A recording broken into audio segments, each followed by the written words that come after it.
Do you want to invest in a rental property but don't know whether to rent it short-term or long-term? Well, each strategy has its pros and cons, so in this video, we're going to go over each of them so that way you can make a smart decision before you go jumping into the home renting business. It's very hard to choose between the two of you. Okay, so first, we're going to be talking about short-term renting. Short-term rentals are properties that you rent day by day for a week or typically less than a month. Any longer durations like several months are typically considered a medium-term rental. Short-term rentals can be residential or vacation homes, condominiums, apartments, cabins, tiny houses, or any other type of unique dwelling. And you can list them online on booking platforms like Airbnb, Vrbo, Booking.com, and a whole slew of other sites available online. Most of the time, short-term rentals cater to tourists and business travelers, but they also are popular with families and friends going on vacations, digital nomads, traveling nurses, and just about anybody needing a place to stay for a short while. So what are the advantages of short-term rentals? Well, here's just a few of them.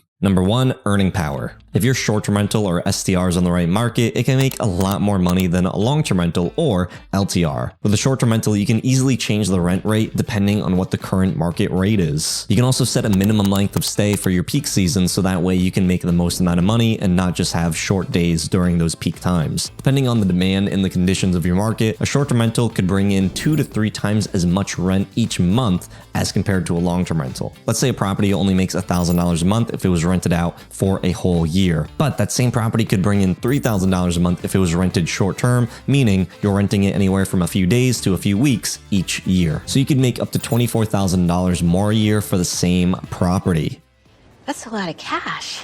You also may be able to get a few tax breaks more because if your property isn't rented out long term, you will be able to write off more overhead costs, more operational expenses. Number two, lower cost. You can start a short-term rental with less money out of your own pocket, and that's if you do rental arbitrage where you rent an apartment and then sublease it. The income that you can get from your guests could then pay for your rent. So with Airbnbs, even if you had to design and furnish them, it won't cost as much as putting it 20 or 30% down for purchasing a house. Number three, you spread out the risk. With short-term rentals, the risk is spread out. Every month you have a different person or a tenant, guest, client, however you like to call them, and they're going to be staying in your property. So when you have a person that's rotating in and out, you don't have to worry about that one person that ends up losing their job and not being able to pay the rent. You won't ever have to worry about evicting anybody, and your client or the guest only stays for a short amount of time, and you'll typically have more than one guest per month. You guys leaving already? With short-term rentals, online booking platforms like Airbnb and Vrbo will take the full payment from your guests, so they're all paid up front before they even come to your property. With the long-term rental, even if you and your tenant sign a lease that says that they'll pay you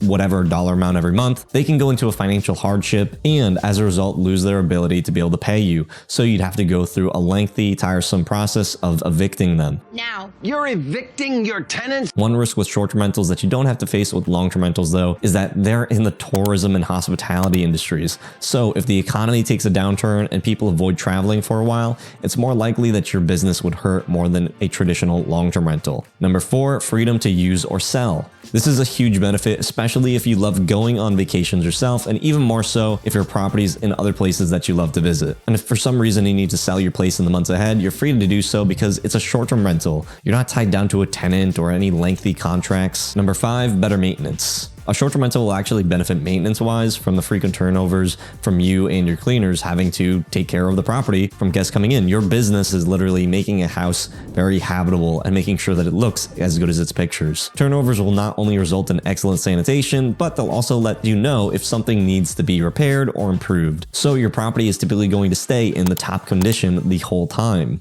God, your house is so clean.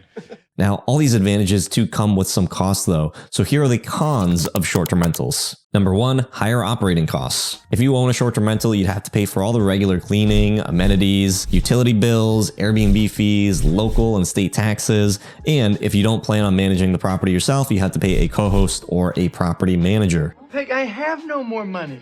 Even though these costs can be added and factored into the cost that you will be charging, all the bills when added together can be quite a handful. So, am I broke? Number two, more management. Running a short-term rental property is basically like running a little hotel. You have bookings every month that you have to take care of. You have to answer guest questions and meet their needs. And after they leave, you have to monitor your reviews and reply to them if necessary. You have to make sure that your calendar is correct, the booking process goes smoothly, check in, check out, make sure that those are easy. And if you don't have the right tools, it can actually be pretty hard to be able to manage all that yourself. Plus, you also have to manage a team for things to work. Your cleaners, handyman, a co-host, property manager if you have any. Way too many people. Number 3, maintenance and upgrades. Eventually, you'll have to repair broken appliances, replace worn carpets, and upgrade some furniture because people tend to break things in the weirdest ways. You'll have a dining room chair that just ends up with all the legs broken. Don't ask me how these things happen, they just do. Who broke the good toaster? And just like those at a hotel, furnishings do have a limited lifespan and need to be replaced. And that means you're going to have to shell out more money for them. Aside from that, you may need to do some upgrades from time to time. To impress your guests and to keep them coming back, you'll want to keep your property in excellent shape essentially all the time, or you might get some bad reviews. And this may include adding luxe amenities and keeping up with the smart technologies to make sure that your guests have a comfortable and memorable stay. And these things can be pretty expensive. How much? $12,000. Number 4, your income is unpredictable. Unfortunately, with short-term rentals, your bookings always aren't guaranteed. With a long-term rental, you have a lease with your tenant, and that tells you exactly how much payment you can expect to get every month. With short-term rentals, the rates can vary each day or each season. Sometimes you get this much, and sometimes it can actually cost you money, and you lose this much. My God, I have no money. I have no money. Guests can also cancel their reservations for a myriad of different reasons. So at the beginning of the month, quarter, or year, you won't know exactly how much income you're going to be receiving. Number 5, laws and restrictions. Local laws are also a problem with short-term rentals. Aside from paying the booking platforms their commissions, you also have to give your city and state their own share of the taxes. And when it comes to regulations, every state, city, and even HOA has its own rules. And of course, you want to run your business legally, so you have to comply. And that's just how it is. Short-term rental taxes can be complicated if you're doing them yourself. And if you don't want to do them yourself, you're going to have to pay a service, which is going to charge you for that. So that's an additional expense as well. Are you saying I spend too much money? Number 6, competition. If your property is located in an area that's saturated with short-term rentals, well, that's going to be a problem. You may run into an issue with more supply than demand. But in the long-term rental market, it's usually quite the opposite, where there's often more people who are looking to rent apartments and houses than there is supply. And your property and the way that you market it is going to have to be extra special in order to get a significant portion of the proverbial pie in your area. Okay, now let's talk about long-term rentals. Now, these are properties that you lease out for at least 12 months, and you could go longer term, anywhere from 18 or 24 months. That's totally up to you and whatever your tenant agree on. And you could just decide to renew yearly. Long-term rentals have their own set of pros and cons, and here are some of them. So let's start with the pros. Number 1, it's easier to manage. With long-term rentals, it'll take less time to manage whether you hire a property manager or do it yourself. You only have one tenant, and you don't have to deal with a lot of other people. Your tenant is typically going to stay with you for at least a year, so there's no need for frequent turnovers, cleanings, maintenance, no need to advertise the property as much, and there's hardly any communication that you need to do with your tenants. Long-term rental tenants will take care of the place as if it's your own, as long as they are a good tenant, which is the hard part. They'll take care of the yard, pay for utilities, change out light bulbs, air filters. A long-term tenant is not going to wake you up in the middle of the night if the AC is too cold and they need extra blankets. I need her to wake up.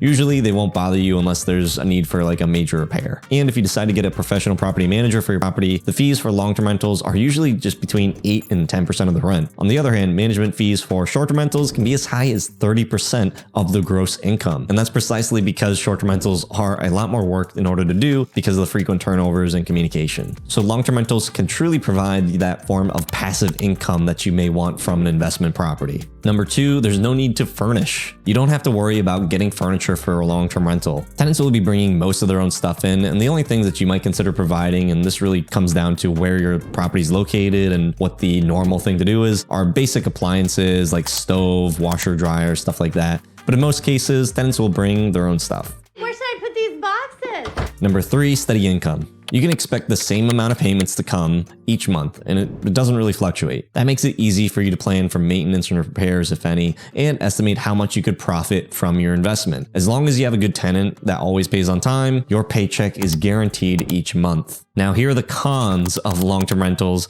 which would be just the opposite of the benefits of short-term rentals. You have less money coming in.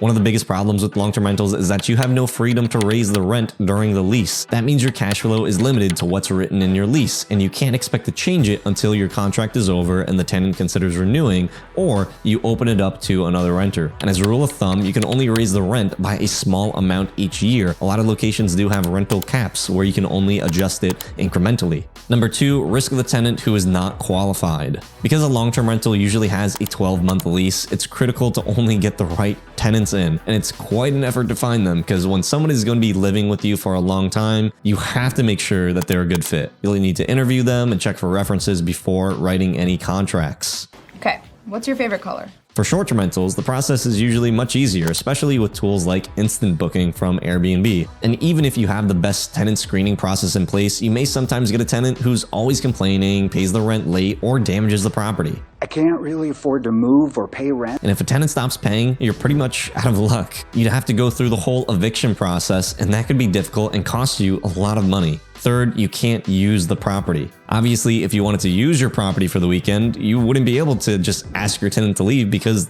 they live there. You get out!